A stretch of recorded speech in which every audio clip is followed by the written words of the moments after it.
What's up, NBA fan? What's up, all sports fan? This your boy JB, host of the Behind the Bench Podcast Network and channel.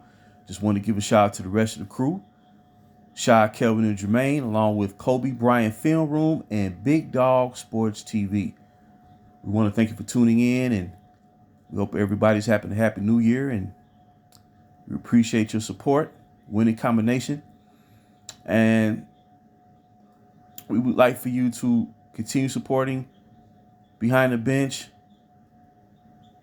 become a subscriber, and help make this show the best that it can be.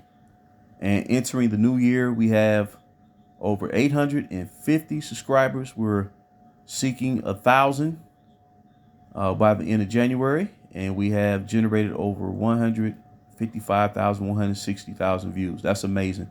That's amazing. And I appreciate, as well as everyone, appreciate the viewership and everything, and just going to continue to make it happen. Now, I want to talk about what I saw a Laker fan mention after last night's game versus the New Orleans Pelicans. And I'm a Laker fan myself. I go back a very, very long time. And I've seen the peaks and valleys, the highs and the lows. And this fan posted this graphic here showing that LeBron James and Anthony Davis has played the majority of the game so far this year. They're both averaging 25 points. But yet the team is sitting at a 500 record, 17 wins, 17 losses, 34 games into this NBA season. After winning this inaugural in-season tournament, it's almost like they peaked. They put their attention and focus into that tournament, and now it's like it's anticlimactic the rest of the regular season. How can you have two players averaging 25 points a game and you 500? If fans of this team would really step back and take a look at the landscape and see what's going on. You have multiple teams in the Western Conference right now and throughout the league. Milwaukee has two guys on their team right now who can average 30 points, at least 25 points a game, because they're trying to, develop that chemistry. But they sit here with like a 22-8 record, something to that effect, 22-8 record. Boston Celtics have two players, who can average 25 plus, Jason Tatum and Jaylen Brown. They have the best record in the league. The Minnesota Timberwolves have two guys. They definitely have a superstar who can get you 30 in the game, and then have a secondary star who was once their franchise player in Karl-Anthony Towns, who can get you 20 plus if you play right. They in first place in the Western Conference.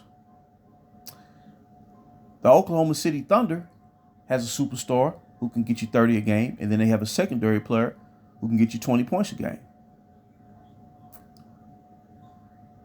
Then you have the defending champion, Denver Nuggets, right there in third place, right where they need to be, even dealing with some injuries there. But they proven this past postseason, culminating in a championship, they have two guys who can average 25 plus. You see where I'm getting at? The Dallas Mavericks have two guys. They have a superstar and Luka Doncic who can go off and get you a 50-point triple-double. But they have two guys who can get 25 points a game or more, Luka and Kyrie Irving. The New Orleans Pelicans have two guys on their team that average 25 points a game or more. They both scored 26 points last night in defeating the Lakers by 20. I believe the score was 129-109. And Brandon Ingram and Zion Williamson. The Sacramento Kings, who are like in fifth place, they have a guy. They have two. They got De'Aaron Fox who can get you 25 points a game or more. Then they have a secondary player in Arvydas Sabonis Domantas Sabonis who can get 20 points a game or more. Or if he's hot, he can get you 25 or 30. the Clippers, right? They have two guys who, for the past 4 years, who can get you 25 points a game or more. And overall, they've had a winning record. Overall, they have not won a championship as anticipated, but nonetheless, they are in fourth place, if I'm not mistaken. Who else out there? The Phoenix Suns, who start off slow due to injury. They have two guys on their team who can get you got a Kevin Durant, all time one of the best scorers ever. He can get you basically he's averaging 30 points a game. Then you have a Devin Booker who can get you 27, 28 points a game. And ironically, even with the injuries, they are ahead of the Lakers in the standings.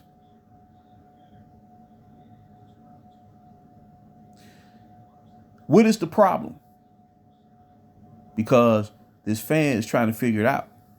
The problem is who the team is surrounding those players with. See, when you mortgage your future off the way the Lakers did 5 years ago to pursue an all-time win-now scenario, right? To try to perpetuate a myth that the Lakers have always operated in a win-now mode, when if you study the history of the franchise, they invested in their future, which is why they dominated and won those championships 10 times over from 1980 through 2010. They invested in their team. They didn't take away from their team. They invested in it. It's a big difference. So what I'm getting at is the most disrespected group of players in the history of pro ball is what they have been missing the most since the year of the bubble. And it gets back to the original young core. Now check this out. Julius Randle is playing all NBA basketball over the course of the past month or so. He's been averaging over the past about a month or so. Let's say since December. He's averaging 28 and 9, 28 and 9, 28 and 10. He's equaling the production of Anthony Davis. Brandon Ingram, when his number's called, he can get you 26, 27 points a game throughout the course of the regular season, and proved in his first playoff appearance, which he scored 4 consecutive playoff games of 30 points or more, that when you call his number, when his number's called, he can perform at the highest level. His game is tailor-made for playoff basketball. So Brandon Ingram and Julius Randle is giving you the same production. Oh, mind you, Brandon Ingram has become a much better facilitator and playmaker when his number's called, and step up and get you about 8 assists a game. Because during the last month of this previous season, when he returned back from injury, Brandon Ingram was giving you 27, 8, and 8. 27, 8, and 8 when he returned back from that toe injury. They're equaling the production combined. And you would never imagine the way they've been so slighted to try to rationalize a course of action that is proving to be a setback to this franchise, a major setback. Because fans were convinced that you can move beyond that young core, mortgage your future off, and rack off multiple titles. But when you mortgage something away, rather than invest in it, you're not going to rack off anything. See, when you read the fine print, you see red flags all over the place. So here we go. Another season of disappointment when the prognosticators, the pundits and the experts said that the Los Angeles Lakers completed the best offseason of any other team in the NBA when they signed all those unproven young players. Because they believe that you can take reserve players at best, insert them into the starting lineup, and LeBron James can lead them to the promised land. It's not going to happen. It's not going to happen. And if it didn't happen a year after the bubble, and if it didn't happen 2 years after the bubble, and if it didn't happen 3 years after the bubble, it's not going to happen this year. Because what is happening is, last year the Lakers were on their way to missing the playoffs again. Then they get a miraculous trade where they receive a flux, an infusion of young players, right? Okay. Whereas every other team that was playoff bound, they competed with predominantly the same roster that they started the season with.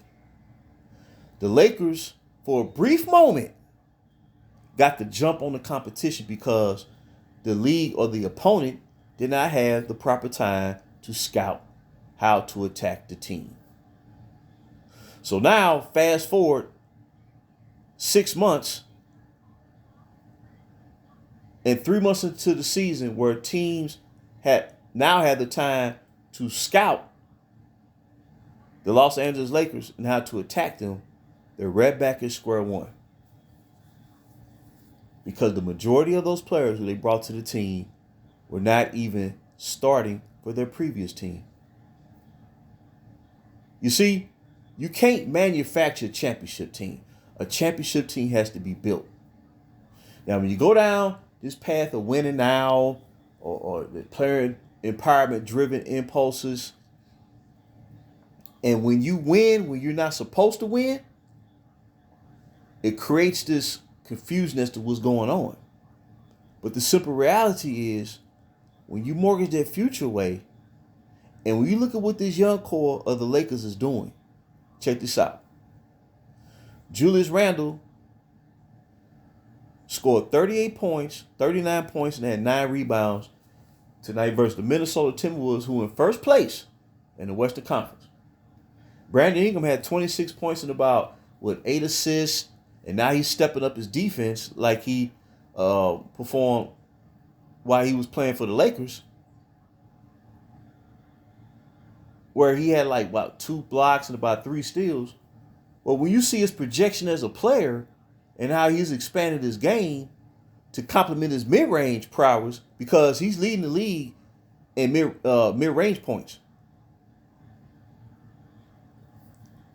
he can very well become the best two-way wing combo wing guard in the league. That's his projection. That's where he's headed. Randle is playing like the second best power forward in the Eastern Conference, only behind the Greek freak, Giannis Antetokounmpo. His production is proving it. And remember, when the Knicks and the Bucks face each other in their play-in, he scored 40-some points. Now, Giannis scored 40-some points, too, because Giannis is Giannis. He's probably the most dominant player in the league, two-way. But Randle played toe-to-toe with him. And Randle often steps up. When he plays the top competition in his position, he steps up. Every time he goes off against Anthony Davis, they play tit for tat. So imagine if you had Randle at the power forward, Ingram at the 2 guard, right? Or the 3, however you want to do it. Kuzma had 38 points and 9 rebounds last night. Now, mind you, he's playing on a bad team because Bradley Beal requested to be traded. Kristaps Porzingis got traded to Boston. Kentavious Caldwell-Pope got traded to Denver. So it's like Washington is starting all over again.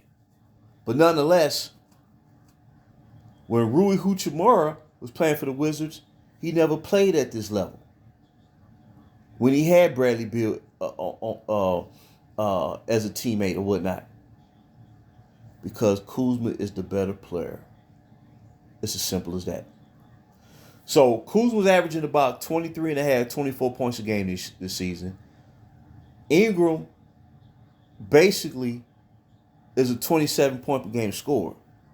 But because of the chemistry that he's trying to develop, playing with alongside Zion Williamson and C.J. McCollum, he's sacrificing scoring right now.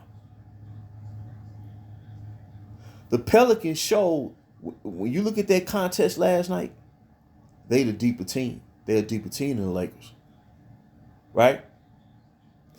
And they're especially if Zion plays up to his potential, that team has a bright future. OKC has a bright future. Sacramento has a bright future for itself as a playoff team, playoff laden team. Houston has improved, so you figure sooner or later they'll reach the playoffs at some point within the next year or two. Denver is the reigning defending champion of the NBA. Minnesota is having its best start in franchise history, and it's all because they stuck with their young talent. And once the young talent develop and start to ascend, that's when they start bringing in the complementary players to support those foundational players. You cannot take unsung, low-tier players and expect them to play a position or a situation where they're not equipped to do, and it's going to make them look bad along the way. You cannot expect to perform at the same level as those teams that's meticulously and step by step built their team up over the course of the past 4 or 5 seasons. So while the Lakers mortgaged their future away, these other teams built up their future. So that's why LeBron and AD can both average 25 points a game, and they sitting there at 500. That's why. Whereas everybody else got 2 players who can roll and score 50 combined, but their teams have winning records and they're playoff bound. They not like trades aren't being deemed necessary to save the season. And like I said, what's going on with the Lakers is just showing more proof each and every year that they miss that young core. They miss them. What I mean by that is, outside of the bubble, if they would have stayed the course 2018-2019 season, did not bring that guy to the team, they would have finished with a better season record than they did. They would have finished with a better record in 2021 than they did. They would have finished with a better record in 2022 than they did when they only won 33 games. They won 2 less games than the young core-driven Lakers of 2018. And they would have finished with a better record than last year, to where they would not have never needed a trade to compete in the league. But that bubble threw everything off, leading fans to believe that that was the right path, and it was not. Because to get that result with that dude on the team, the future had to be mortgaged away for that 1 year. And now you're seeing the backdrop to all that. Now you're seeing the detriment to all that. And it's only going to get tougher. It's only going to get tougher because teams are getting better.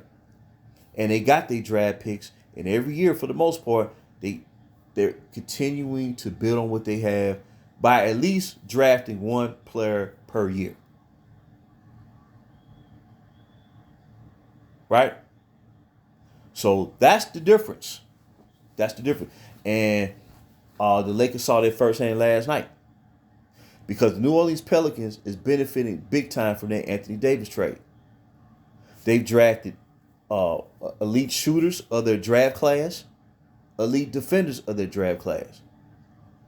And once they put that bad boy together down there and develop that chemistry, and if the team stays healthy, you will see the difference between the Lakers and the Pelicans long term. And it's not even close. The trajectory of both teams is not even close. The Lakers mortgaged the whole thing away for that 1 season. And that's why even when these 2 guys combined averaging 50 points a game, they having trouble even being mediocre. And now they're sitting there at 500. But it shouldn't be a surprise because they relinquished in record time the best young core that the league has ever seen. Name me another organization that has relinquished two players, not one, but two, that essentially are 25 point per game scores. And really, when you get down to it, when Brandon Ingram showed in the playoffs 2 years ago, without Zion Williamson, who missed the whole season due to a foot injury, that he is a big time scorer. He can play make, and he can score in a half court set against double teams, and he's only going to get better. And the team is becoming more complete in the process.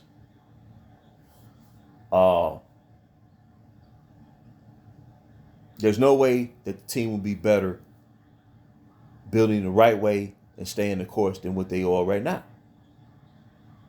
Because if you try to go top heavy again and bring in a third superstar, then you're going to lose the depth that you have, which you really don't have any depth. And all you're really doing is staving off the eventual dry period for this franchise to where they will not be truly involved in the landscape for a very, very long time. That's where it's all headed. If you look at all the signs and all the moves that they've made over the past 5 years, the answer is staring right in front of us. And it's unfortunate because if they would have stayed the course, they could have had the way they were setting it up. They could have rolled and been up. They could have been at the forefront of basketball for the next 10 to 12 years. And that's hard to do in sports, professional sports. That's the groundwork and the foundation that the Lakers was trying to establish before all this begun. And the young core would have been the springboard to achieving that while entering a new decade. You realize this is the 2024, 4 years removed from that bubble, and it seemed like distant memory. And the landscape has changed so fast to where it's not just like one or two teams that improved significantly. We're talking about, in the Western Conference, you're almost talking about 7 to 8 teams. One has already cracked through and won a championship. Minnesota has a budding superstar in Anthony Edwards. Sacramento Kings are playoff level for the first time since the Chris Webber, Mike Bibby years, Peja Stojakovic. You know what I'm saying? Dallas is always going to be a playoff team with a healthy Luka. He'll make sure you get to the playoffs. And Pelicans' future's off the charts. I really believe within the next 2 years that they're going to vie for a championship down at in New Orleans. They got too much talent down there. Too much talent. Houston will be viable. And then the Spurs got a young Victor Wembanyama. And he's had a good rookie season. Darn good rookie season. You know, for a team starting all over again. And it's just going to get tougher. And then Portland, you know, once they, they're kind of in flux right now. But, once they move forward, it's not going to be an easy route. Shortcuts will not be the solution. It's not a solution anyway. And when you get right down to it, and I'll end this. When you get right down to it, any franchise can say to itself, we're gonna mortgage off 7 to 10 years. We'll mortgage that off to pursue 1 year of winning. Any franchise can do that, but you're not supposed to be doing that. Franchise didn't have to do that in the past to win, so that leads me to believe, and actually, is factual evidence that you can create a champion from scratch without taking shortcuts and mortgaging off your young talent. Because that's like I said, to for a league, for sports to always continue to exist and move forward, they have to rely on young players entering the league through the draft anyway. If you didn't have a draft, professional sports can no longer exist. So that just shows you when you go that route and relinquish all that young talent, you actually operating backwards at that point. Now you have to rely on all outside players and hope that they can match up. And the young players that they bring into this franchise, they're not matching up to the real young core. Is there anybody who they brought to this team this offseason? And I'm not going to count D'Angelo Russell because he was drafted by the Lakers. Anybody else? Can they do what Brandon Ingram is doing out in New Orleans? Can they do what Julius Randle's doing? Can they do what Kyle Kuzma's doing? Can any center who they brought to the team do what Ivica Zubac is doing for the Clippers? Can any six man do what Jordan Clarkson did and win a Six Man of the Year award? You see what I mean? And when you break it down player for player, can anybody pound for pound rebound? No, I want to try to rhyme right there. Rebound like Josh Hart? The answer is no. The answer is no. Free agency should not be the primary tool of building a team up, nor should trying to make blockbuster trades. Your primary source of team building is through the draft. Free agency should be used to fill a void on the team. And it's usually only one player, one key player in free agency. A trade should be used to where you feel you one piece away from taking the next step or you're ready to vie for a championship.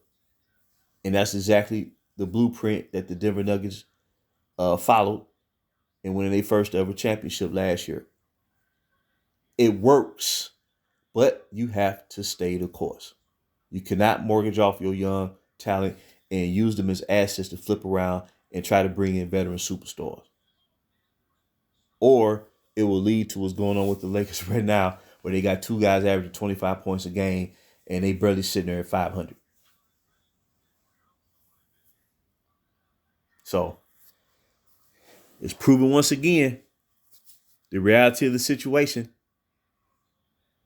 And that's why they should have stayed the course and stuck to the plan.